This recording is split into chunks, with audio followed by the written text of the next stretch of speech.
So for the final step, we treated the carpet with a protector, and now we're drying it with the fan. It's a smaller room, so we only have one blower going right now, but I'll show you it. It came out great. Might rake it afterwards. It has the rotary swirls in it. Sometimes people like that, and it looks really nice and new.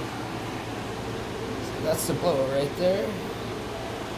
And that's the new, fresh, soft, unbelievable smelling carpet. There used to be 3 or 4 urine stains that were bright yellow right there, and a mud stain, and a dog throat stain, all gone. Looks great.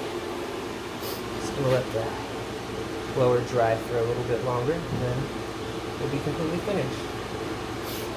I'm Tyler at STG Restoration. Thank you and have a great day. If you're in St. George and you need carpet cleaning, tile cleaning, or water damage restoration, call us or visit stgeorgecarpetcleaners.com.